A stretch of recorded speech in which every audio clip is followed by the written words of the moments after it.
सफल करियर बनाउने कुरा गर्दा हामी अक्सर सिप र अनुभवको कुरा गर्छौं, हैन त? तर नियमहरूको किताबभन्दा पनि गहिरो केही कुरा छ जसले सबै कुरालाई जोडेर राख्छ। आज हामी त्यही अदृश्य शक्ति अर्थात् कार्यस्थलको नैतिकताको बारेमा कुरा गर्नेछौं। यो नै त्यो खाका हो जसले साँच्चै एउटा बलियो करियर बनाउँछ।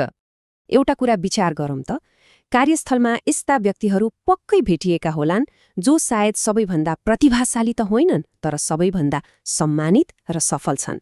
यस्तो किन हुन्छ होला? मैले आफ्नो करियरमा यो कुरा बारम्बार देखेको छु र यसको पछाडिको कारण साँच्चै नै निकै रोचक छ। र त्यो रहस्य प्रतिभा मात्रै होइन, वास्तवमा त्यो हो एउटा अदृश्य जग जसलाई हामी कार्यस्थलको नैतिकता भन्छौं। हेर्नुस्, सिपले दौड सुरु गर्न मद्दत गर्ला, तर त्यो दौडमा टिकाइराख्ने र अन्त्यमा जित्ने कुरा नैतिकतामा नै भर पर्छ। ल, त्यसो भए यो कार्यस्थलको नैतिकता भनेको के हो त? सिधा भाषामा भन्नुपर्दा यो ती सिद्धान्त, मूल्य मान्यता र व्यवहारहरूको एउटा सेट हो जसले हामीलाई काम गर्ने ठाउँमा कसरी प्रस्तुत हुने भनेर बाटो देखाउँछ। तर यहाँ एउटा महत्त्वपूर्ण कुरा के छ भने यो कुनै किताब पढेर सिक्ने सिप जस्तो होइन। यो त हाम्रो भित्री आचरण हो, हाम्रो चरित्रको ऐना हो। यो कुरालाई बुझ्न आइसबर्ग सिद्धान्तले एकदमै मद्दत गर्छ। सोच्नुस् त, एउटा आइसबर्गको जम्मा 10% भाग मात्र पानी बाहिर देखिन्छ। हो, त्यो भनेको हाम्रो सिप र शैली हो जुन सबैले देख्छन्। तर त्यो आइसबर्गलाई अड्याएर राख्ने 90% हिस्सा त पानीमुनि लुकेको हुन्छ, र त्यो हो हाम्रो चरित्र र नैतिकता। करियरका ठूला ठूला छालहरू आउँदा यही लुकेको हिस्साले नै हामीलाई अडिग बनाउँछ। अब यो बलियो जग बनाउने केही आधारभूत स्तम्भहरूको बारेमा कुरा गरौँ। पहिलो र सबैभन्दा महत्त्वपूर्ण स्तम्भ हो समयको सम्मान। एक साँचो पेशेवरको पहिलो पहिचान नै यही हो। यसमा एउटा सानो तर एकदमै शक्तिशाली सल्लाह छ जुन मैले सधैँ दिने गरेको छु। मानौ अफिस 10 बजे सुरु हुन्छ भने 9:45 मा पुग्ने बानी बसाल्नुहोस्। यो 15 मिनटको फरकले निकै ठूलो सन्देश दिन्छ। यसले कामप्रतिको गम्भीरता र सम्मान दुवै देखाउँछ। तर हेर्नुस्, समयको सम्मान भनेको अफिस छिटो पुग्नु मात्रै होइन। यो त त्योभन्दा धेरै गहिरो कुरा हो। के रिपोर्टहरू समयमै बुझाइन्छ? के दिएका कामहरू निर्धारित समयमा सकिन्छ? जब हामी यी कुराहरूमा ध्यान दिन्छौँ तब हामीले कम्पनीको सबैभन्दा मूल्यवान सम्पत्ति कमाउँछौँ, र त्यो हो विश्वास। विश्वासको कुरा आइसकेपछि अब हामी दोस्रो स्तम्भमा प्रवेश गर्छौं, जुन हो अटुट इमान्दारी। भन्नुपर्दा यो व्यावसायिक विश्वासको मुटु नै हो। यो एउटा भनाइ छ नि, इमान्दारी भनेको कसैले नहेरेको बेला पनि सही काम गर्नु हो। यो कुरा व्यावसायिक जीवनमा एकदमै लागू हुन्छ। विश्वास गर्नुहोस्, लामो समयको लागि इमान्दारीभन्दा ठूलो सम्पत्ति अरू केही हुँदैन। त्यसो भए व्यवहारमा इमान्दारी कसरी देखाउने त? केही कुराहरूमा ध्यान दिन सकिन्छ।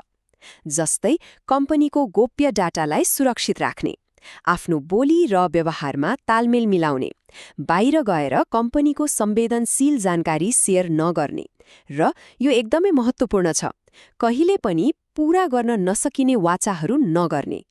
र हाम्रो तेस्रो स्तम्भ हो कम्पनीको खाका अर्थात् ब्लुप्रिन्टलाई पछ्याउनु। यसको मतलब कम्पनीका नीति र प्रक्रियाहरूको सम्मान गर्नु हो। यी नियमहरूलाई बन्देजको रूपमा होइन, बरु एउटा सुरक्षित र व्यवस्थित तरिकाले काम गर्ने मार्गनिर्देशनको रूपमा लिनुपर्छ। यो कुरालाई हल्का रूपमा लिने गल्ती गर्नु हुँदैन। कम्पनीको नीति नमान्दा जागिर मात्रै जाने होइन, कहिलेकाहीँ गम्भीर कानुनी झमेलामा पनि पर्न सकिन्छ। त्यसैले नियमहरू बुझ्नु र पालना गर्नु आफ्नो सुरक्षाको लागि पनि उत्तिकै जरुरी छ। व्यावसायिक आचरण भनेको ठूला ठूला निर्णयहरूमा मात्र देखिने कुरा होइन। यो त हरेक दिनको सानो सानो बानीमा झल्किन्छ। जस्तो कि आफ्नो काम गर्ने ठाउँ सफा राख्ने, अफिसको सम्पत्तिको ख्याल गर्ने, अनावश्यक गफगाफमा समय बर्बाद नगर्ने, अनि चाहे त्यो सहयोगी कर्मचारी होस् वा सीईओ, सबैसँग समान सम्मानले व्यवहार गर्ने। र हो, सहकर्मीहरूलाई होच्याउने वा नराम्रो शब्द बोल्ने त कहिल्यै गर्नु भएन।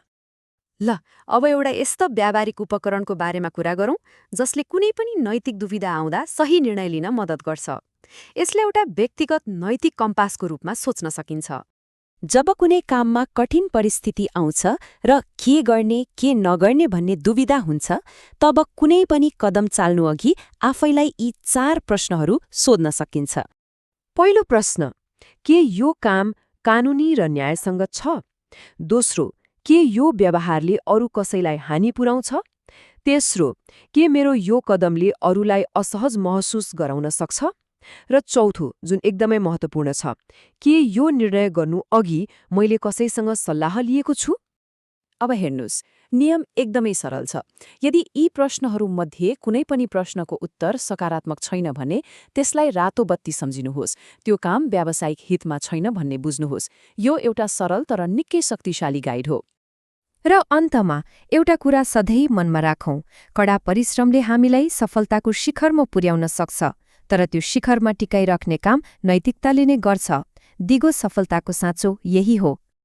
आजको यो चर्चालाई बीट मार्नु अघि एउटा प्रश्नमाथि विचार गरौँ है त। यो हप्ता हामी आफ्नो काममा कुन एउटा नैतिक पक्षलाई अझ बलियो बनाउन प्रतिबद्ध हुन सक्छौं? यसमा सोच्नु निकै महत्त्वपूर्ण छ, किनभने कहिलेकाहीँ एउटा सानो सुधारले पनि करियरमा ठूलो र सकारात्मक परिवर्तन ल्याउन सक्छ।